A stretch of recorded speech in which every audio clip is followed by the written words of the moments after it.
when you're developing products, right? So take either your product or a competitor's product and put it onto PickFu and ask them what they would change and what they would keep the same. So if you're stuck for ideas there, and it also helps validate maybe what you're thinking or not thinking. So I found that a great tip.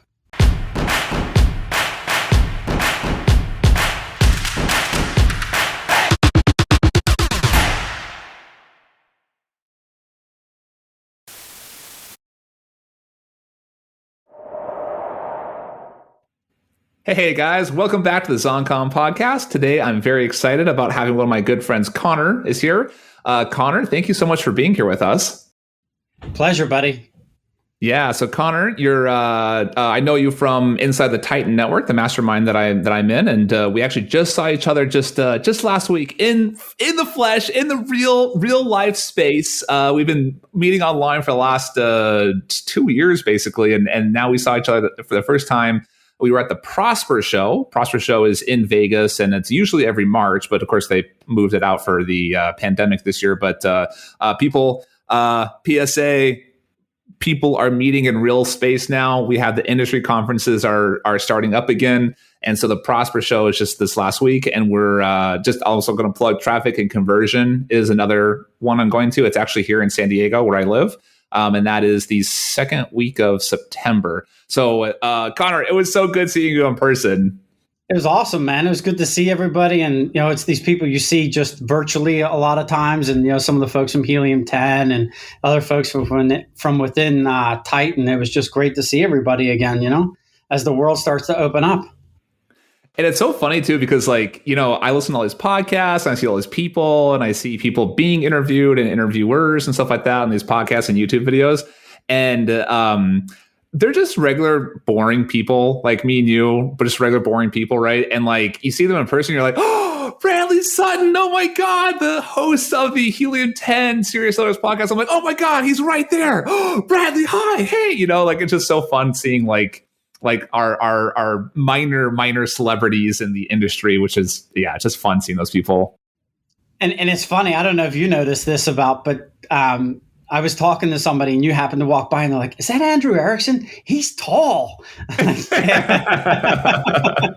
So it's funny how you have this perception of people just on the, in the online digital world, and you see them in person and they're taller, shorter, skinnier, fatter, introverted, extroverted. They're just a whole lot different in person a lot of times than what you expect. Exactly. It was cool to kind of see some people in that regards. Yeah, that was fun. So for those of you who can't tell from the audio how tall I am 6'5". So I'm a pretty big, bulky guy. So I do stand out in the crowd. So if you do, people who are listening, if you do come to Traffic and Conversion, please ping me, send me a message. I'd love to meet up with you. I live here, so I'll be around the whole week, the whole year. Please let me know. I'd love to see anybody who's a listener, or if I've seen you or not seen you before, please let me know. So Conor, you currently live in Florida, right? Yeah, I live in Sarasota, Florida, which is about an hour south of Tampa. So we're sunny and hot year round.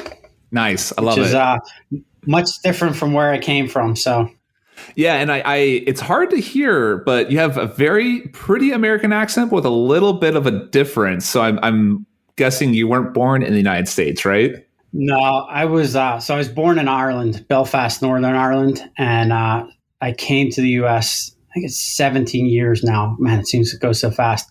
And so when I first came, nobody could understand me. I had a really thick accent. So I spent the first 4 months traveling all around the U.S. and Canada, which was really interesting.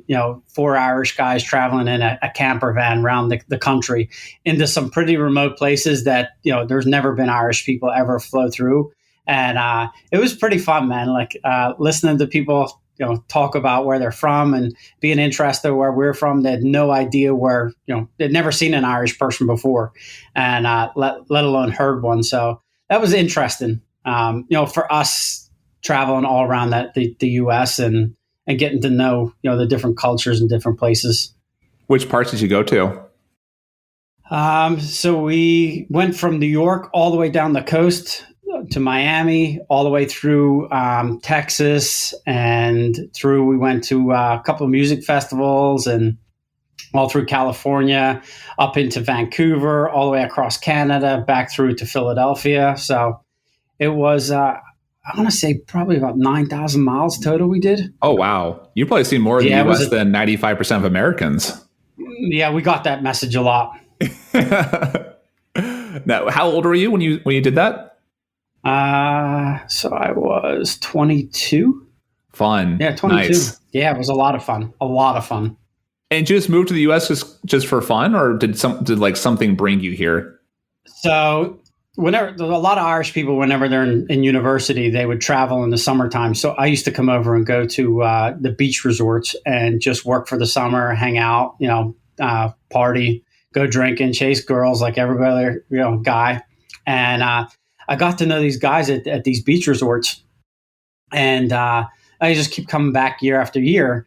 And the last year that I was traveling around, one of the guys asked me, was I interested in, working in the wintertime and starting a business with them. So I guess this leads into how I got started. And at the time, I really wasn't interested. I wanted to keep traveling, but I was starting to run out of money. So basically, we went into business together, and we sold Christmas ornaments in one of the malls in Pennsylvania. Nice. So in Pittsburgh. And so I stayed on for 2.5, 3 months, and ended up getting into this business with them. And then afterwards, it was all over. I went back to Ireland. And then, so in the process, I ended up actually meeting my wife, future wife at the time. And so I came back, visited her, and then just kept traveling back and forth. And then I ended up just staying. So here I am. So you selling ornaments in Pennsylvania. Is your wife from Pennsylvania? Yeah, she's from Pennsylvania. Yeah. What brought you down to Florida then? So we've been traveling to Florida a couple times a year, either playing golf, vacationing. And I just like the sun and the beach, man. Just like every other Floridian in California. Nice. Yeah. Florida. I love how Florida and California, they're like so similar in so many ways and so opposite in so many ways. There's like, they're like, yeah, I just love the sun and the beach. And that's like very like Florida and California, but they definitely have different mentalities on certain things too, though.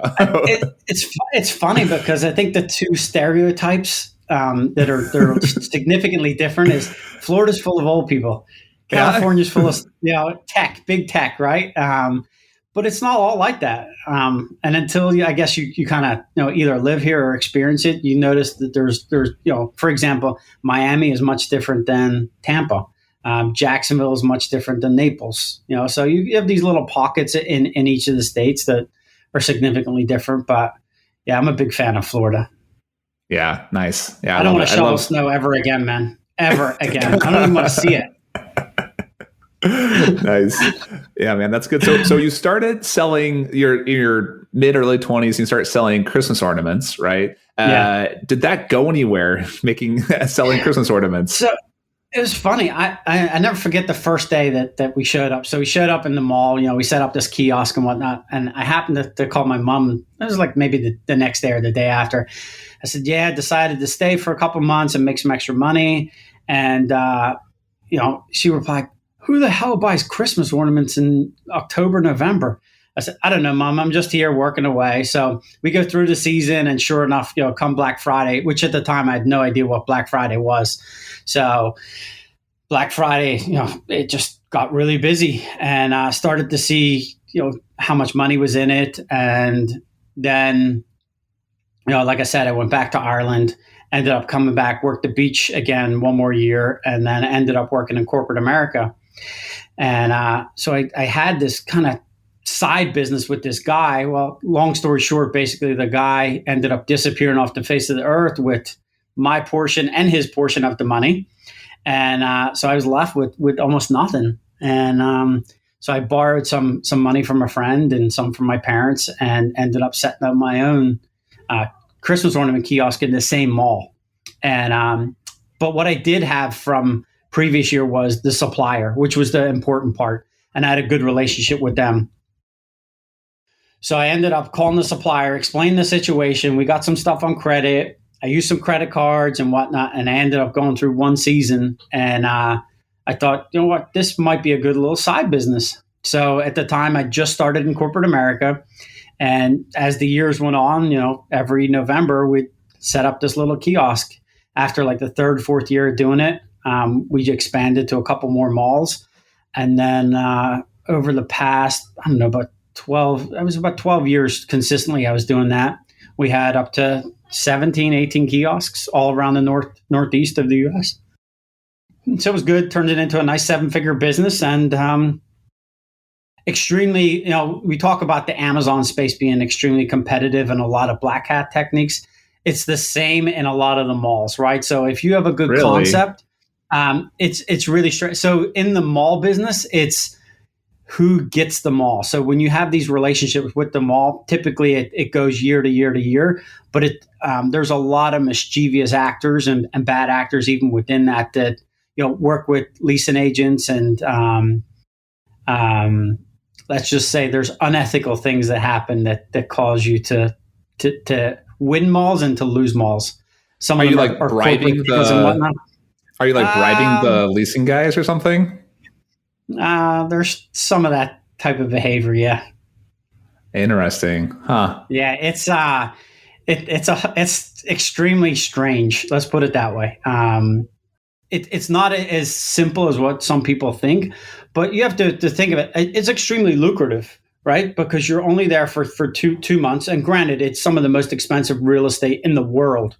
You're paying sometimes $50,000 for a kiosk in a mall, in one of the top malls in the U.S.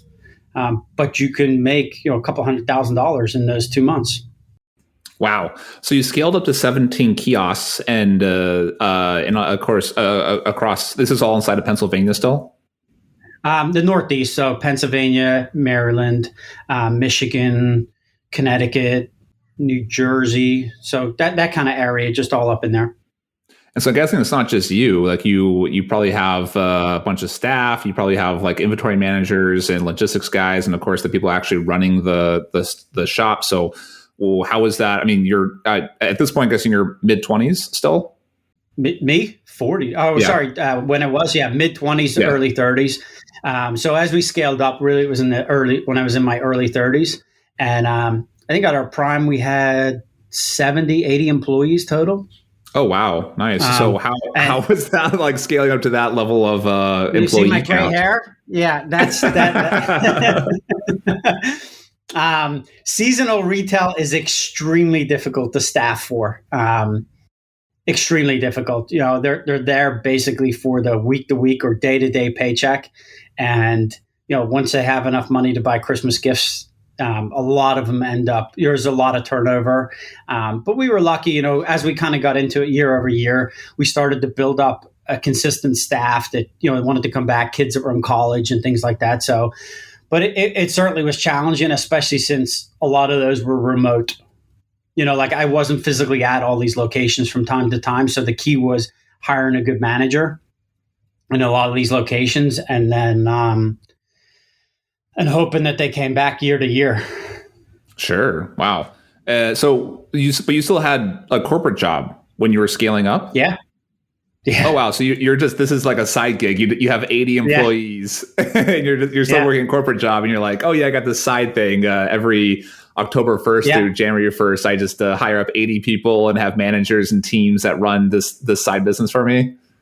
Yeah. So I used to build up my vacation. I'd take, like days here and there when we would set up all these locations. So I would travel mostly weekends, obviously, when you're setting up, and you have to set up when the mall closes. So we would set up these locations, and I would start to take vacation days in order to work around it. So before work in the morning, a lot of times I'd do all the ordering. And then in the evening, I would end up spending the whole evening, sometimes till 1, 2 in the morning, either going to some of these locations or working on different things in the business. So I was lucky. I had a good business partner, and he absorbed a lot of the day-to-day of it, physically being at locations. He did a lot of HR stuff, so I would do a lot of the ordering and all the back end sort of paperwork at the time. How did you find your partner? He's my brother, actually. Oh, there you go. Yeah. How is working with your brother as your partner? Yeah. So at the time, so this is back when we had 2 or 3, and he was in Australia, and I had been talking to him one day. I said, "How would you like to come to the U.S. and work in the mall business?" I said, a couple of months, and you can keep traveling. So he was traveling at the time in Australia. So he ended up coming over. He got into it, and then it was nice because I was able to hand a lot of the operational stuff off to him. And I was able then to, continue working in corporate America at the time. So it was nice because the Monday to Friday was typically slower. Weekends, I wasn't working there, and I could end up spending the time in the malls. And then, we had, for example, like the Black Friday holiday. Corporate America's off that Thursday, Friday, Saturday, Sunday. So, I'd spend that there. The worst part is, you lose Christmas. You don't have a Christmas, so to speak. So for the last, I don't know, or for those 12, 13 years I was doing that, we end up spending a lot of Christmas because you're typically wind down then Christmas Eve, but it's those 7 weeks are pretty brutal. Sure. Wow. It's all good. So the pro tip lesson learned here is to make sure to be related to a good business partner, I guess, right?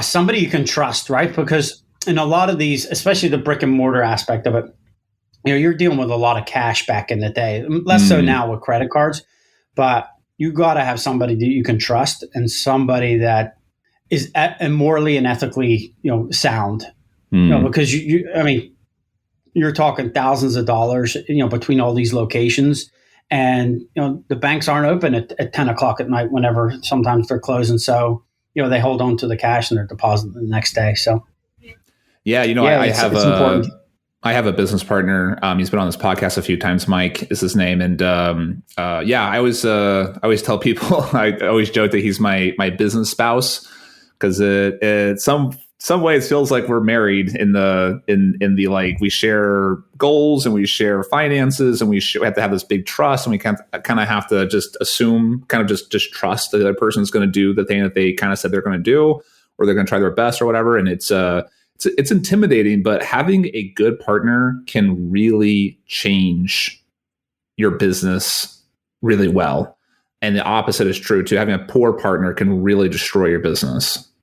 Yeah. And I can say I've had honestly both ends of the spectrum, right? So I had a guy who, talked a big game and ended up, leaving town with a significant investment of mine. Yikes. And now I have the flip side where, it's somebody I can trust that, like you said, it's somebody you're essentially married to in business. You have to trust them 100%. You can't have that reservation, and you have to be able to trust them in all aspects of it. You're in this together and you can't hold back.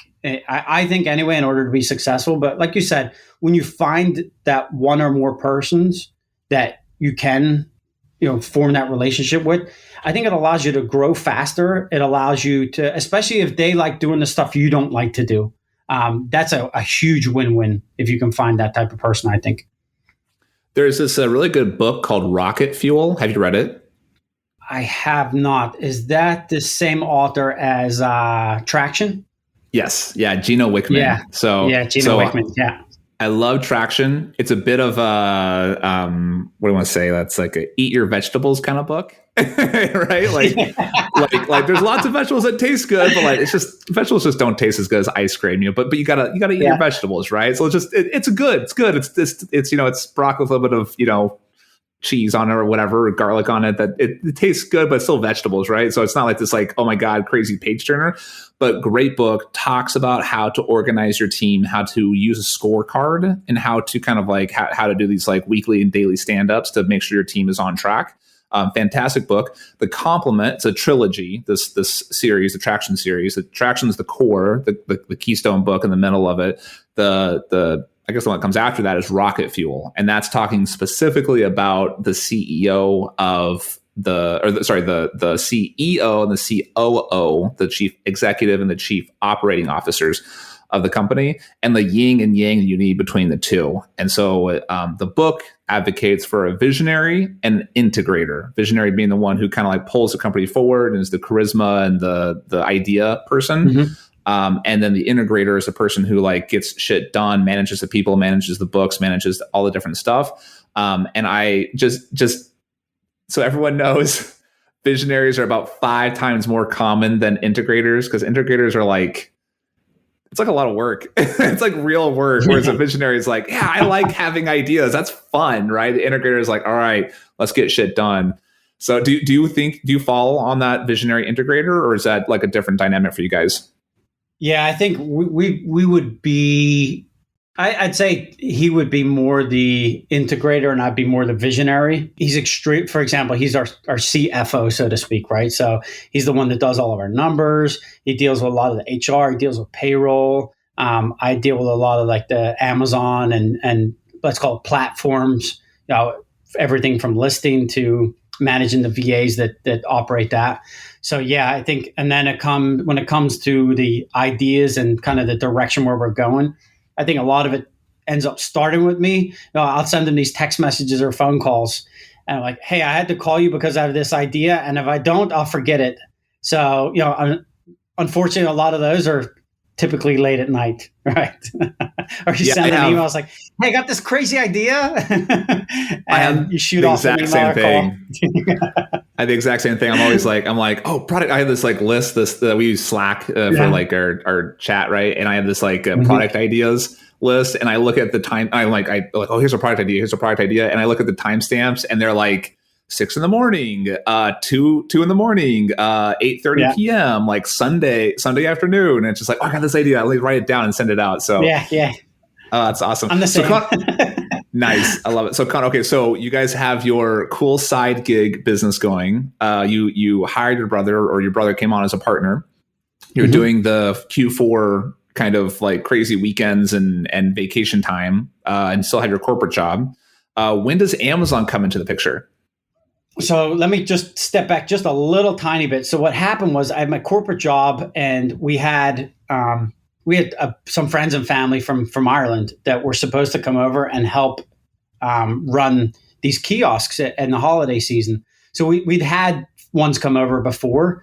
So this particular season, we were really looking to expand. We had these people coming over, and at the last minute, they decided they were going to go traveling. So here I am with leases signed for all these malls. I had all this inventory ordered. I have a huge amount of money on the line. So I go to my general manager at the time in the corporate world, and I explained the situation to her. I said, "Listen," "I need a 2-month leave of absence." She said, "Why?" And I basically explained the thing. And she couldn't believe that I had this side business for so long, and it hadn't affected my corporate gig at all. And she's just blown away that like I had no idea that you were doing all this stuff. So basically, we tried to get it through HR. Explained the situation to HR. Well, they'd never come across anything like this before, and they couldn't just give me a 2-month leave of absence because there wasn't anything that they could really do. I wasn't pregnant, obviously, and I didn't have a health concern, so there was nothing that could be done. So I handed in my 2-week notice. So I go through all the malls, and I do it that year, and then the following year. So this is what 2015, I think it was, or 2016, somewhere around there. So we come off that season, and then, 2015, I said, okay, I'm going to go back to corporate America because I genuinely enjoyed it. There was a lot of challenges, really well paid. So I went back and did a lot of consulting work. So lo and behold, I go through another season, and after the season's over, the consulting gig ended up, they outsourced the entire IT department. So here I am again, back with no corporate America job and trying to figure out what to do. So I basically convinced my wife to move to Florida. And so we moved to Florida. That's 4.5 years ago. And I said, okay, well, I don't want to get into the malls again. Why don't we set up a website? We've had all these customers ask us for years to sell online. Like, well, how hard could it be, right? So we built a website.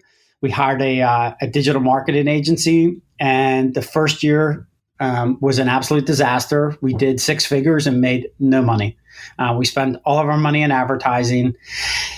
But we learned a lot. We do a lot of personalized items, obviously, and we do all FBM. So, it's a huge, and it's seasonal. So we basically go from almost nothing to a huge rush in the fourth quarter. And then start of the year kind of dies down again. So the first year, the digital advertising agency were telling us, Amazon is a race to the bottom. Don't get on Amazon. It's, you'll never succeed. So that was after the first year. The second year, then I said, you know what, why don't we just put a couple of products on Amazon, see how it does, and we'll just try it out. Well, lo and behold. And so meanwhile, we knew nothing about Amazon. We started out with one image, I think 3 bullet points with maybe 20, 30 words in each. No video, no ABC, no PPC. Nothing was optimized at all.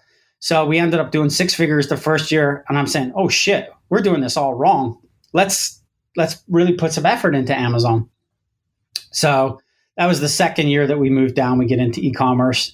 And then from there, we just kind of moved into some different platforms and really took off on Amazon. So you hit 6 figures, no profit, but then you started going on Amazon and started doing the optimized listings, right? Yeah. So the first year we did 6 figures on our website. The second year we decided to join Amazon, and we had one image not optimized at all. We had a couple of bullet points, maybe, 15, 20 words each bullet point. We had no idea what keywords were. We had no video, no ABC, no PPC, nothing. We just kind of threw the products up, kind of gave it a go. So we ended up doing 6 figures, and we were just shocked more than anything, right? Like, we had no idea that people shopped for Christmas ornaments on Amazon.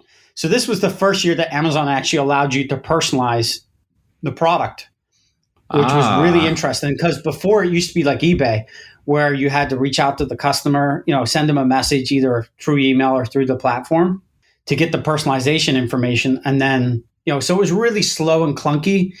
And this was the first year that Amazon allowed that. And it's improved tenfold since then. So you did 6 figures your first year on Amazon unoptimized, right? And so, but that's just 6 figures inside of that, like that Q4 time, right? So I'm guessing you probably had a 6-figure month, maybe in November, December. So last like November, December, we do multiple 6 figures. Nice, easily. I love that. Yeah, so we do quite well. Fantastic. Okay, so now you've built your Amazon business, or you've started it. So maybe not haven't built it, you just barely started it. You had 6 figures in revenue. You're like, oh wow, that worked kind of. All right. Yeah. So how did you go from like the like, oh, I got it 1 picture and a couple of words into like, let's go full blown, just crush Amazon?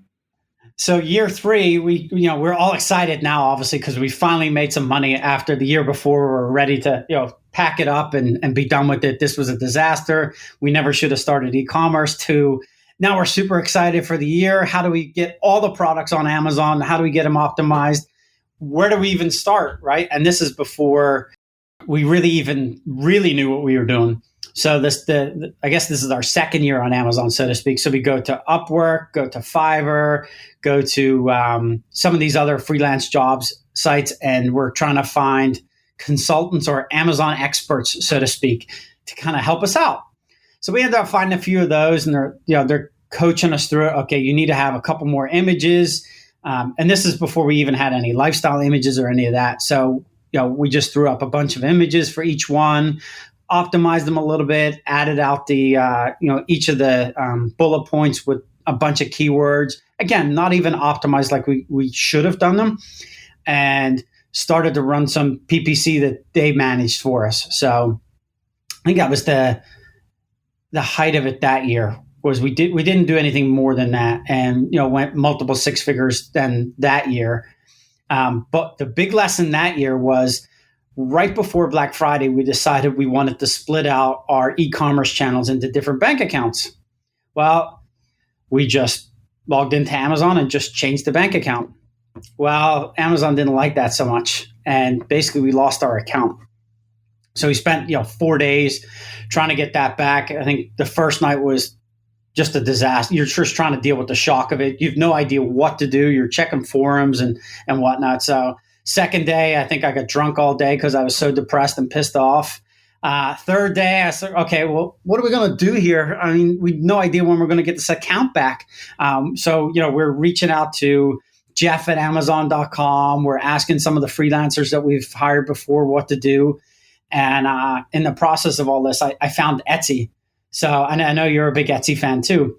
So we joined Etsy and we're like, why don't we try Etsy? And lo and behold, Etsy then was so Etsy made up for the money we lost from being down for those 4 days. So that was a huge win for us that year.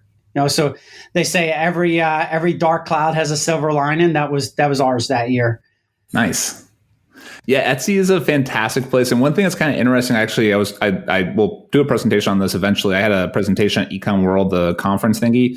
Etsy, you'd be surprised, a lot of people can sell on Etsy. If you do private label and you have a new design, you can't do white labeling. You have to do a new design. So your own style, your own pattern, your own print, or whatever it is, right?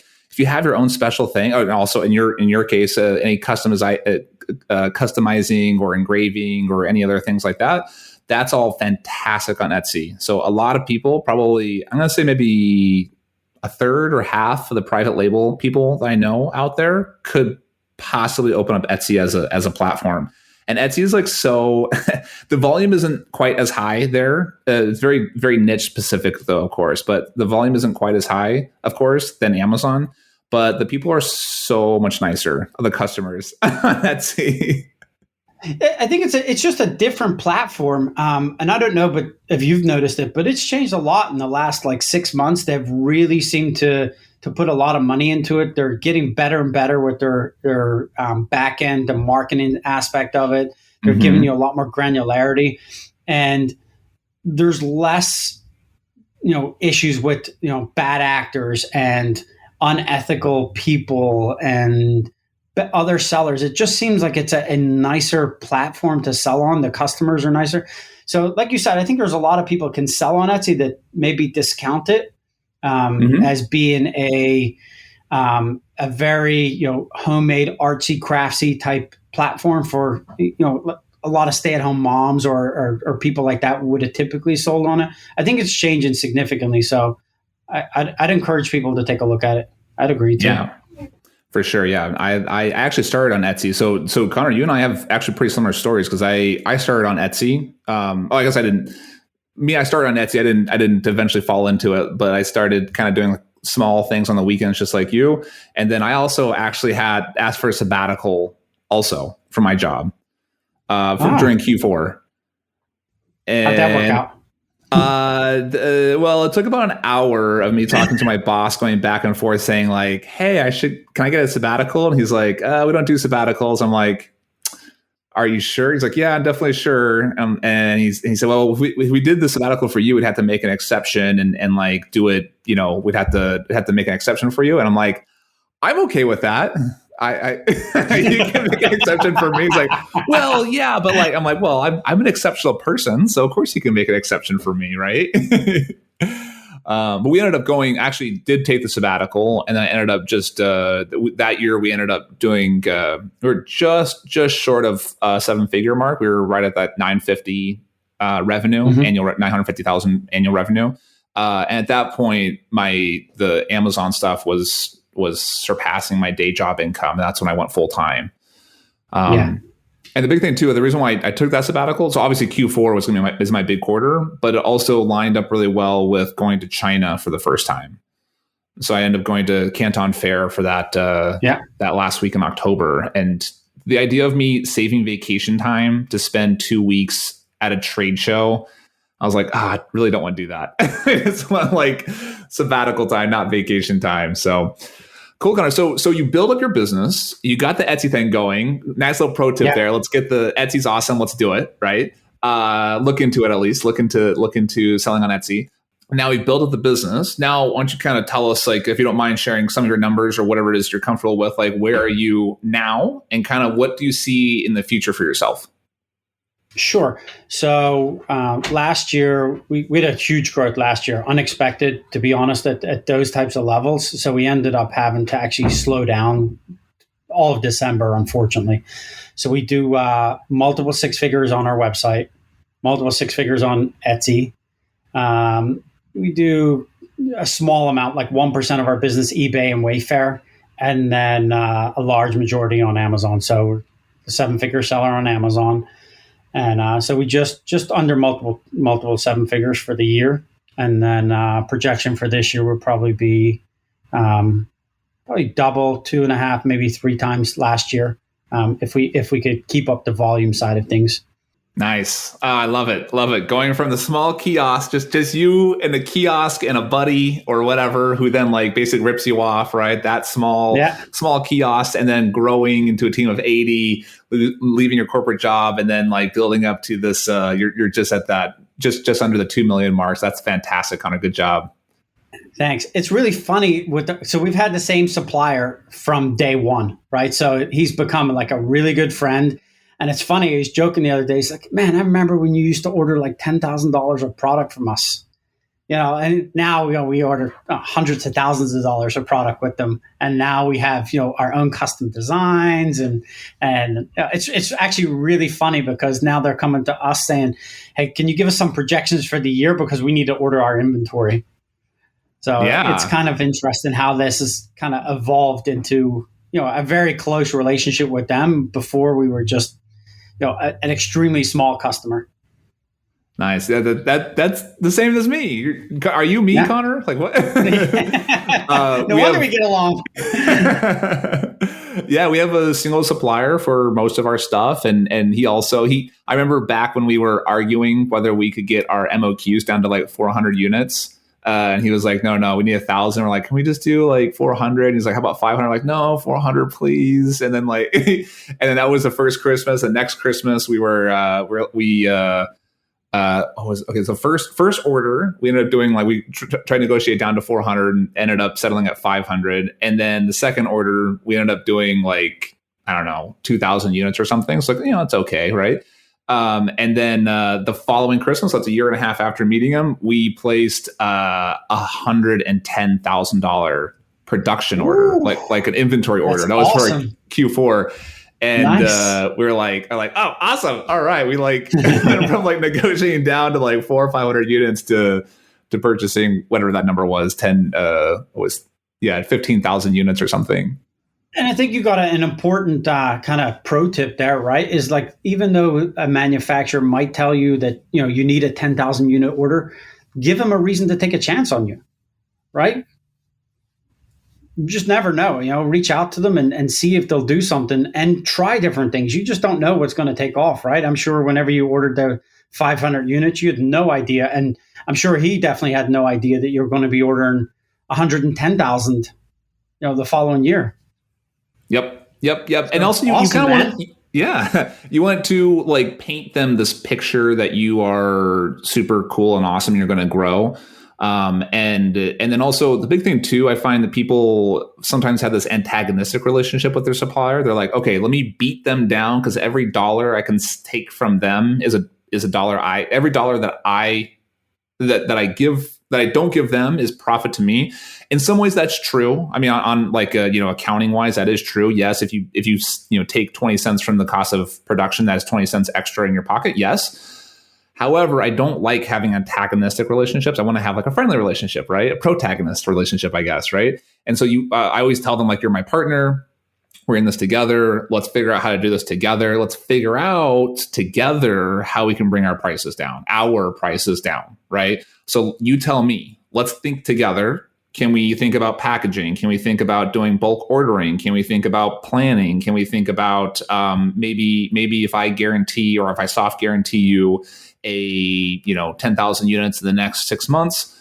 Can you buy an extra machine that makes the production go faster, right? Or cheaper or whatever, right? And so let's together figure out how to bring our cost down. And I always find that relationship is much more sustainable. If you're just beating them down on price for no reason, they always they'll give you that 15 cents this time, but they kind of take the 15 cents next time, or they just want to answer your calls next time or whatever. So I find having that good friendly relationship is really crucial in this business. I think that's one of the most important things in the business, right? So there's two ways to make extra money, right? One is either get something cheaper or sell it for more money, right? So like, how do you ensure that you're getting the best quality product for the best price from the best supplier, right? So it comes back to like, you need them just as much as they need you. I think it's so important, that relationship. You're going to need a favor from them. You're going to need their help. They're going to need you to sell their product. They know the product sometimes better than you know the product. They may have ideas on how to improve it. They may have ideas on how it can better be packaged. There's so many things, and I think some people discount that relationship more and just see them as they're a factory I order something from for the cheapest amount of money. And, it comes down to making sure they're paid on time, making sure that you are able to help them by projecting your numbers and showing them that you're growing and that you can grow so much more. And you win, they win, you win. It's so important, man. I think a lot of people discount that. Yep, totally agree. Yeah, I think having that, like you said, that understanding together is really crucial. Cool, Conor, let's jump in. I love asking everyone the same 3 questions. You know what I do? I need to do someday is like get all the answers and like mash them up into like a big episode of like, here are all the, like, this is all the whys for everyone. This is all the whatever from everyone. So, but I want to hear from you, Conor. Yeah. This entrepreneurial journey is a rocky one. There's ups and downs. There's partners who steal from us. There are account suspension issues. There's lots of different stuff like that. You did have a corporate job, but you went into this entrepreneurial thing, and now you have this big successful business. Why do you do this? What's your big why? So I think a lot of it comes from, when I grew up, right? So like I grew up in Northern Ireland. Obviously there was, a huge conflict there whenever I grew up. And we honestly didn't really have a lot. And, just creating a better life, I think, for myself and for my family is huge. And having the flexibility to, work anywhere, travel, see some places in the world that, I never would have had the opportunity to see had I not done a lot of this stuff. None of my family, for example, has been to Southeast Asia. Having that flexibility and that these life events, right, that you can, for example, at some point I'll look to get an exit from this business. It should create a significant amount of wealth that then sets you up for later on in life. So I think that's probably the big reason, is having, providing a better life for my daughter than I grew up in. I love that. Freedom and wealth, but wealth that leads into freedom, right? So, and you get to have that opportunity to go hang out in Vegas with your buddy, Andrew, right? That's right. Awesome. I love it. What is a piece of media, a book or a podcast or something that you want to suggest to the audience? This is my favorite one. I was waiting for this one. So I got a couple. So a new app I've recently discovered, it's called Flipboard. So I don't do any social media at all, but Flipboard is like it's a news app that, it's kind of like TikTok or Instagram. You just flip through it, and it's just news articles, and it can be customized to you. The book, I got 2. Think and Grow Rich, Napoleon Hill, a classic, and How to Win Friends and Influence People, Dale Carnegie. So those are probably 2 staples that I frequently enjoy. And then a podcast, because I know you're a big podcast person too. Superhumans at Work by Mind Valley. Jason Campbell. Good. Yes. Yeah. Yes. So he has a lot of different guests on, and I love that one. So I frequently listen to that one too. So those are my 3 media recommendations. Love it. Love all those books too. And the Dale Carnegie one, Win Friends and Influence People. It's funny because it kind of has like influence people kind of has like a negative connotation, like you're tricking them into things. But the book is just about like how to be a good person, how to listen, how to be a good friend, and how to like just be I don't know, like how to interact with people. I'm like, oh, I love that book. It's one of my it's on the short list of the books I've read more than 3 or more times. It's so interesting because some of the book, you're exactly right. The influence people is such a bad connotation, but some of the the things that he talks about in the book is, for example, when somebody is mean to you or someone rubs you the wrong way, be super nice to them and apologize. And then all of a sudden they come back to you saying, you know what, I was in the wrong. Really interesting book. Yeah, I love it. So I know one of the tips they say is always, Conor, to say people's name, Conor, because the name Conor, your name, sounds so good to your ears. If I keep saying Conor over and over again to you, Conor, you will fall in love with me, Conor. So you sound like my mom when I was doing stuff wrong, right? Conor. Oh, I love it. Tell us, Conor, what is one actionable thing that Amazon sellers can do today? How about I give you a good pro tip that I learned at Prosper? Sure. So when you're developing products, right? So take either your product or a competitor's product and put it onto PickFu and ask them what they would change and what they would keep the same. So if you're stuck for ideas there, and it also helps validate maybe what you're thinking or not thinking. So I found that a great tip. Oh, I love that. I love that. That's fantastic. And PickFu is one of my favorite services. We had a episode with the PickFu guys. I think it was 2 episodes ago. So you can check out that episode if you want. And we also have a link in the show notes for that PickFu service. And so Conor, yes, thank you so much for being here. Thank you for sharing your story, your beginning, your kiosk days, and then coming into your kind of now you're a successful business. You've been successful the whole time, but now you're extra successful in your potential exiting. And thanks for sharing all those resources with us too. Pleasure, man. It's great. Always great talking to you. Hopefully we'll get to hang out soon again. Yes, for sure. Hey guys, I hope you enjoyed this content. We always deliver our content all for free. We want to make sure we give you as much value as possible. The only thing that we ask from you is to give us something free back. It just takes a little bit of time, but it takes no money at all. And that is to leave an iTunes review. It really helps other people come and find our content, and it really helps spread the knowledge and spread the love around the internet. And I am going to go ahead and read a few iTunes reviews because I love them. They always make my heart sing every time I read them. We generally get pretty good reviews. We don't have a lot of them. So just like an Amazon product, we need some product reviews, or some podcast reviews, that is.